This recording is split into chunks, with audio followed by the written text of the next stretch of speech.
Hello students. In this video I'm going to be explaining page 282.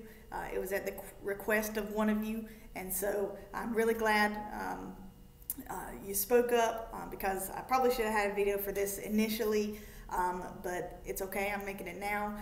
So please, if you are ever confused about a page or a concept, contact me, okay, through email or through the board in RenWeb, and I'll try to accommodate as best I can, just make it a little bit easier.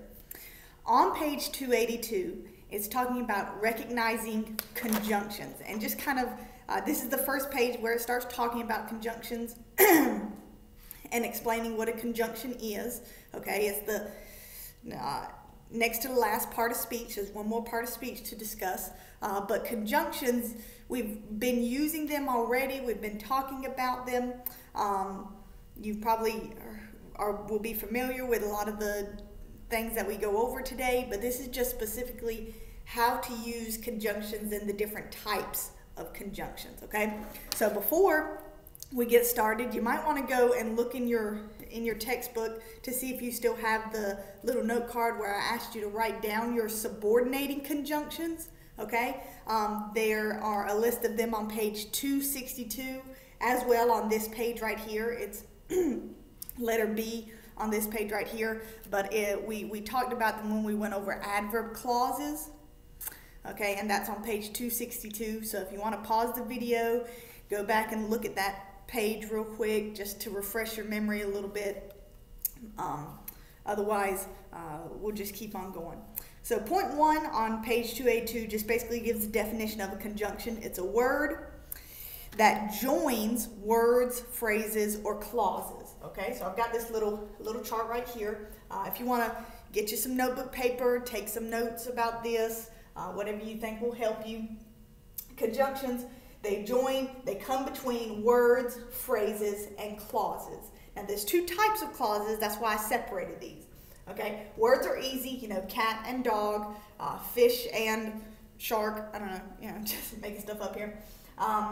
Phrases are the prepositional, participle, infinitive, and gerund phrases, okay, if you remember those a little bit. And then we have the clauses. E is for equal clauses, meaning that it's two independent clauses or sentences, okay? An independent clause is the same thing as just a sentence. So, I went to the store and I bought milk. I studied for my test, but I did not make a good grade, okay? It is a conjunction coming between two sentences. We went over that at the very beginning of the year. You know, you put commas and a coordinating conjunction between them. So that's equal clauses. Unequal clauses is where you have an independent clause and a dependent clause. Independent clause is a sentence. A dependent clause is where the subordinating conjunctions come into play. After I studied for my test, dependent clause, I got a good grade. I am going to go to the store so that I can buy some cookies. Okay, so that it's a subordinating conjunction introducing a dependent clause.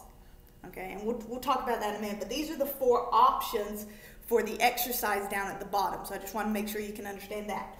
You're either just looking for words, you're looking for two phrases, you're looking for two independent clauses or two sentences, same thing, or two clauses where one has a subordinating conjunction. Okay, so this one will probably actually be the easiest to find, maybe. Okay, I'm going to take you over to this side of the board.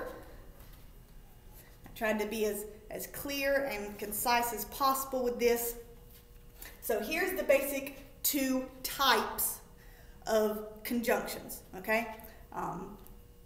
Coordinating and subordinating. Again, if you know what your subordinating conjunctions are and you have them on a chart, they're going to be probably the easiest ones that you can find, okay? But just to summarize it, coordinating conjunctions, and again, this is in your textbook, letter A, so you can kind of follow along as I'm talking about it. And, but, for, nor, or, and yet, those are all coordinating conjunctions. Those are the easy ones that we've learned about at the beginning of the year, comma, coordinating conjunction, all of those. There's also some more that are called correlative.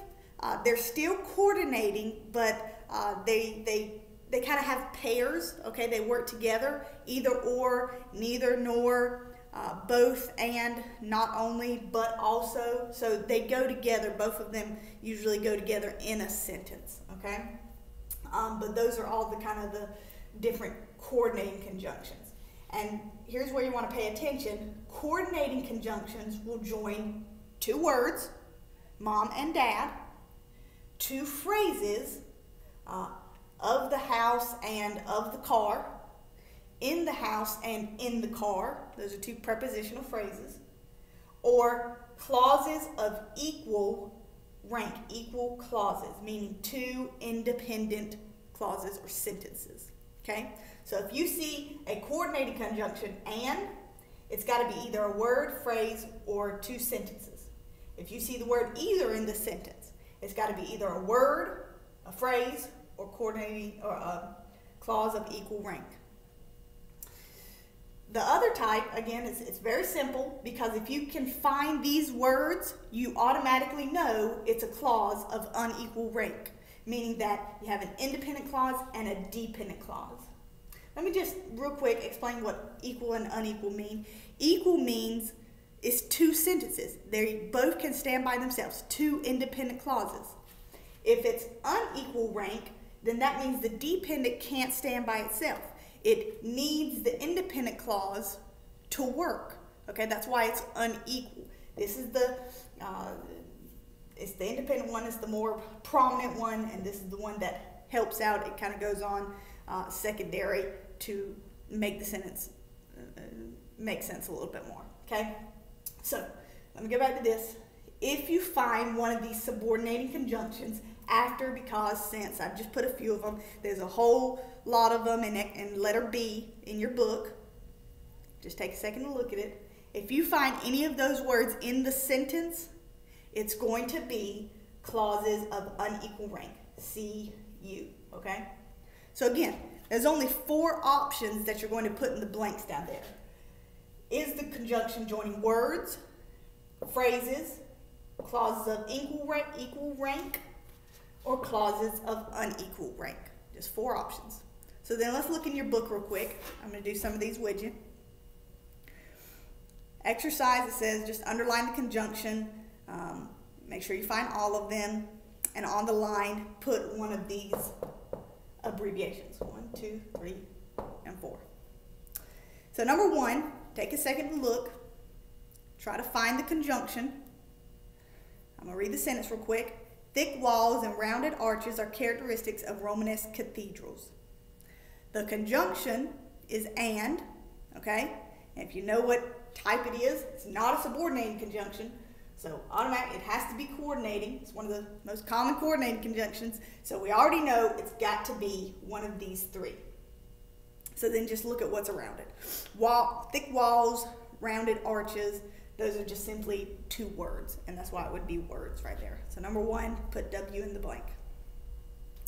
Number 2, the Egyptians buried their dead not only in pyramids, but also in elaborate mortuary temples. Okay? If you're looking, if you're paying attention, we've got not only and but also. So underline both of those groups. Not only and but also. Those are your conjunctions. They're in the coordinating column, so we know they've got to be describing, they've got to be connecting one of these 3. So let's just look at what's around them. They buried their dead not only in pyramids, in elaborate mortuary temples. They're not only words, but they are a type of phrase. They are prepositional phrases, in pyramids and in elaborate. The in is a preposition, okay? So you can put phrase in the blank. You can just put P, I think, okay? And then I want to jump to let's go ahead and jump to number 10, okay? Because that one's got a clause, okay? But I want you to see which type. Except the Lord build the house, they labor in vain that build it, okay? All the way down to number 10. I'm giving you kind of a second to look for the word. The word is except. The word is except. That's the conjunction that you're looking for. and it's a subordinating conjunction. Subordinating conjunction. So that means it can only be one thing. It is a joining two clauses of unequal rank, a dependent and an independent one. The dependent one's first in this sentence, okay? Work through those. Continue to ask me questions. If you need to, I'll try to put up the answers a little bit later, just so you can check it. But do your best with it. Thank you for contacting me with your initial questions, and I hope it all works out well.